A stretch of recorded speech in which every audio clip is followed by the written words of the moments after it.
estamos justamente aqui com o presidente da Abraço, que é a Associação Brasileira de Avaliação Óssea e Osteometabolismo, para explicar para a gente essa relação do osso com o metabolismo, da regeneração, das quedas, enfim, a gente vai dar um panorama sobre esse assunto. Fique aqui com a gente. E se você gostar, não esqueça de dar o seu like.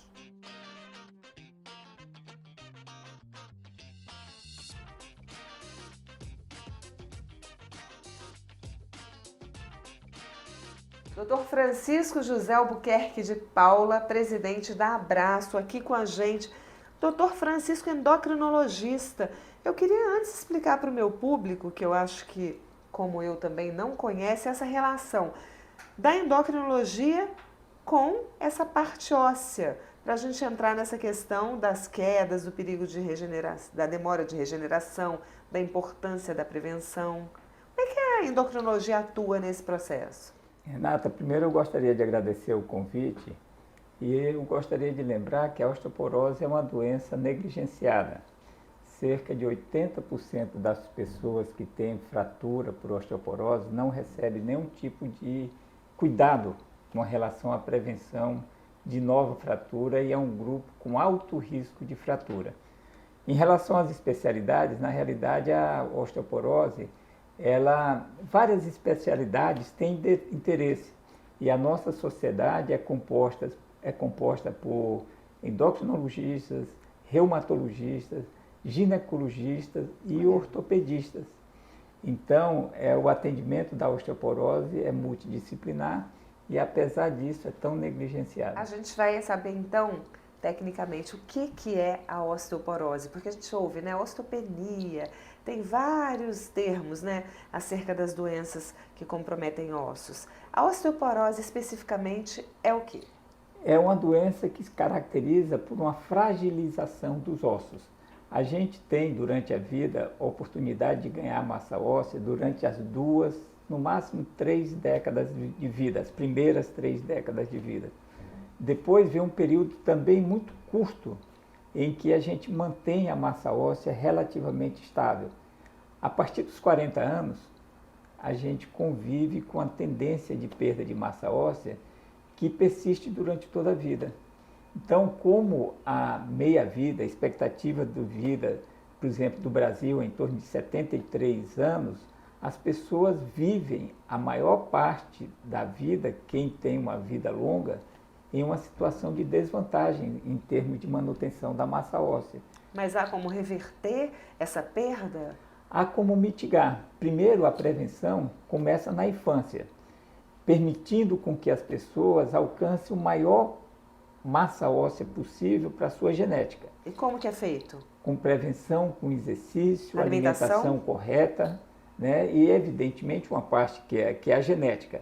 Tem a parte genética, mas o meio ambiente você pode contribuir principalmente com atividade física e uma alimentação correta do ponto de vista tanto de proteínas, né, um número de calorias adequado para manter o peso, mas também quantidade de cálcio e vitamina D apropriadas. E esses fatores devem se manter ao longo da vida. A atividade física, tanto na maturidade quanto durante o envelhecimento, a alimentação e a atividade física são extremamente importantes na prevenção da osteoporose. Suplementação. Há algum tipo de suplementação? Renata, é indicado? Renata, em geral, o consumo de cálcio na dieta é deficiente.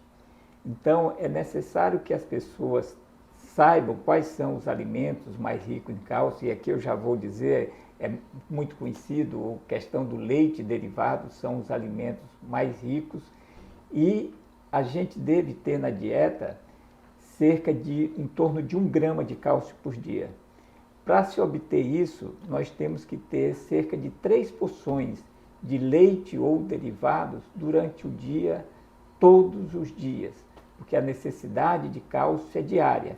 Então, a dieta deve conter pelo menos 3 porções de leite ou derivados durante o dia, todo dia. Doutor Francisco, as pessoas falam que a absorção do cálcio não adianta se você não tomar sol. Existe de fato essa relação? O sol é importante para que a gente sintetize vitamina D.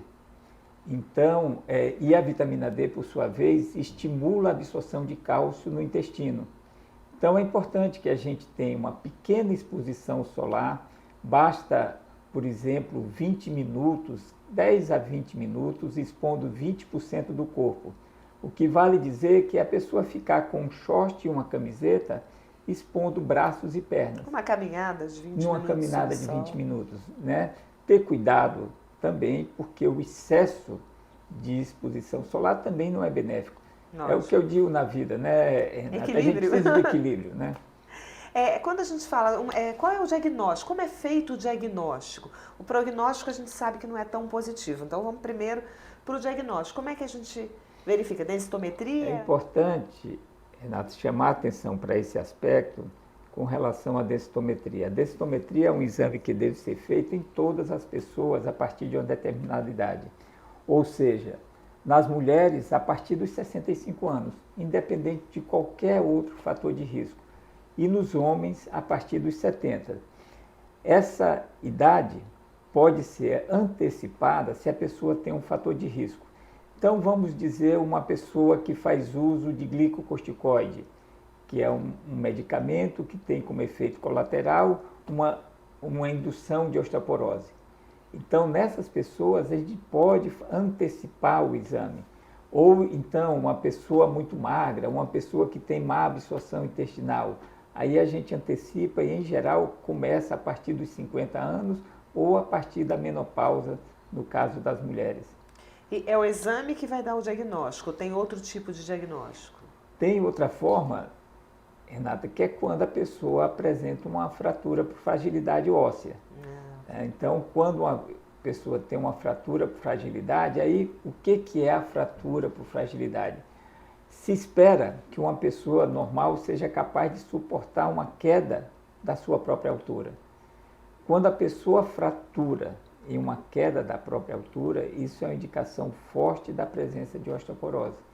Então, nessa situação, também se faz o diagnóstico de osteoporose quando há essa ocorrência.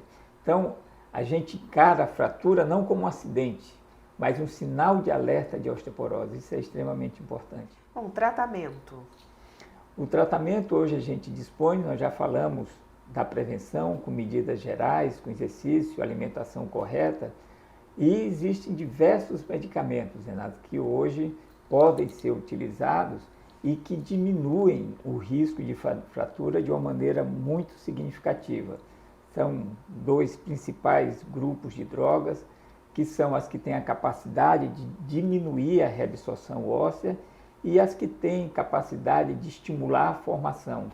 Hoje até o último medicamento que foi lançado para o tratamento da osteoporose até combina essas duas ações, ou seja, diminuem a reabsorção e estimulam a formação óssea.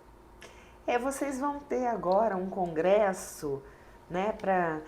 No congresso se discute muito esse assunto. Quando vai ser? Já sei que é na minha terra, que ele me contou aqui, que vai ser no Rio. A Abraço, ela é responsável pela realização do congresso mais importante na área de osteometabolismo no Brasil, eu diria na América do Sul.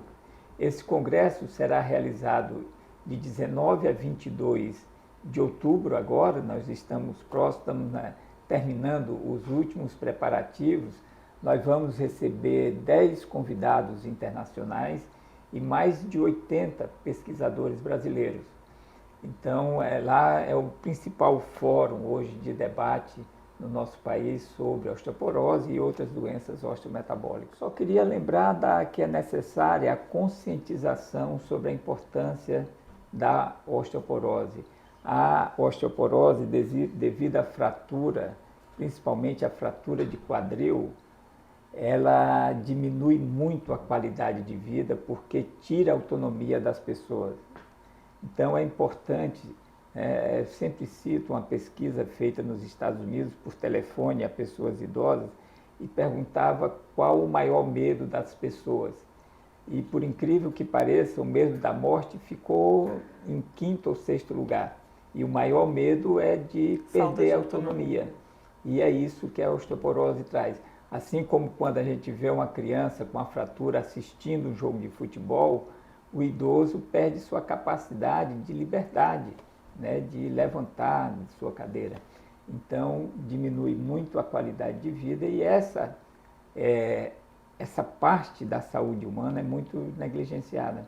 A gente precisa conscientizar não só pacientes, como médicos, porque a maior parte dos pacientes que saem de um hospital como esse, que teve uma fratura osteoporótica, muitas vezes sai sem uma medicação para prevenir uma nova fratura. É isso aí, pessoal. Aprendemos mais um pouco e qualquer dúvida vocês deixam aqui nos comentários, né? Eu entro em contato com o Dr. Francisco. Fiquem atentos, cuidem, né, das pessoas à sua volta, cobrem dos seus médicos os exames que ele propôs aí depois dessa faixa etária. E agradecer aqui, Dr. Francisco, muito obrigado, presidente da Abraço, estar aqui com a gente. Queria agradecer também ao Fernando, o Milagre do Verbo Merchan aqui, que filmou para mim hoje, que chique, olha. E falar para vocês, deixe seus likes, seus comentários e acompanhe o Simples Assim no YouTube, no Facebook e no Instagram. Obrigada, doutor Francisco. Eu que agradeço, Nata, pela oportunidade. Um abraço, pessoal. Até a próxima.